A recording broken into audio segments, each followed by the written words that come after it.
ప్రభుత్వం వచ్చిన తెలంగాణ రాష్ట్రం వచ్చి ప్రభుత్వం మారినాక కొంతకాలానికి అధికారంలో ఉన్న వాళ్లకు రీడిజైనింగ్ అనే ఒక బ్రహ్మ పదార్థాన్ని కనిపెట్టారు.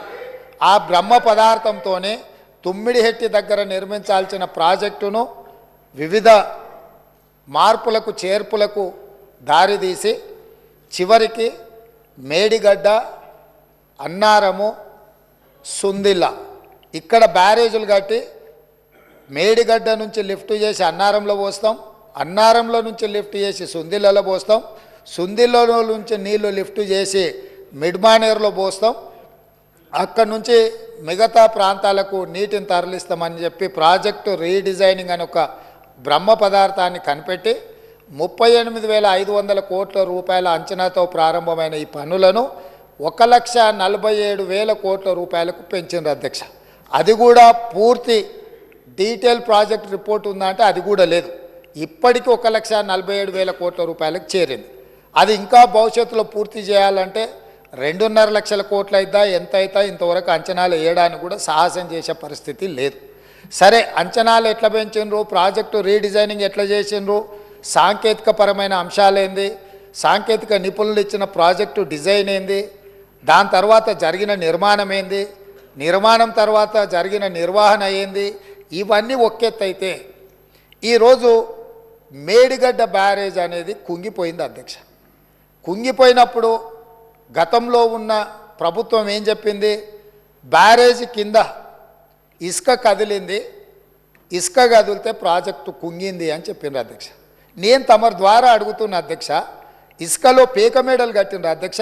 ఇసుక కదిలేటట్ల ప్రాజెక్టు బ్యారేజు కట్టి 1,000 కోట్ల రూపాయలు ఖర్చు పెట్టి ఈరోజు అది కుంగిపోయితే చుట్టూత పోలీసు పహారాలు, వాఘా బార్డర్లో కూడా అంత పోలీసు పహారాలు లేవు. అంటే భారత్ పాకిస్తాన్ సరిహద్దులో వాఘా బార్డర్ ఉంటుంది.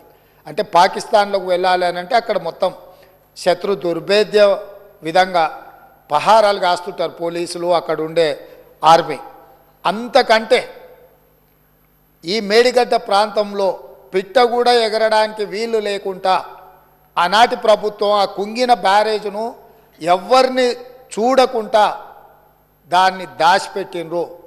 దాంతో కేంద్ర ప్రభుత్వం దీనికి సంబంధించి ఫిర్యాదులు అందిన నేపథ్యంలో నేషనల్ డ్యామ్ సేఫ్ అథారిటీ అధికారులను పంపించి ప్రాథమికంగా ఆ ప్రాజెక్ట్ ఏం జరిగిందో చూసి ఒక నివేదిక ఇచ్చిండ్రు. ఆ కేంద్ర ప్రభుత్వం నుంచి ఇచ్చిన సాంకేతిక నిపుణులు ఇచ్చిన నివేదికను కూడా గత ప్రభుత్వం తప్పుపట్టింది.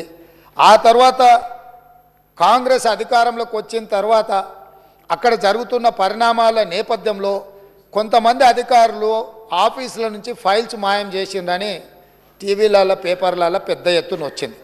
తక్షణమే ప్రభుత్వం తేరుకొని విజిలెన్స్ అండ్ ఎన్ఫోర్స్మెంట్ అధికారులను మీరు ఆ ఫైళ్ళు మాయమైన ఏమి మాయమైనాయి, ఎవరు మాయం చేసిండ్రు, అదేవిధంగా మేడిగడ్డ అన్నారం ప్రాజెక్టులలో జరిగిన అవకతవకల మీద మీరు ఒక నివేదిక తయారు చేయండి అని చెప్పి ప్రభుత్వం ఆదేశాలు ఇవ్వడం జరిగింది.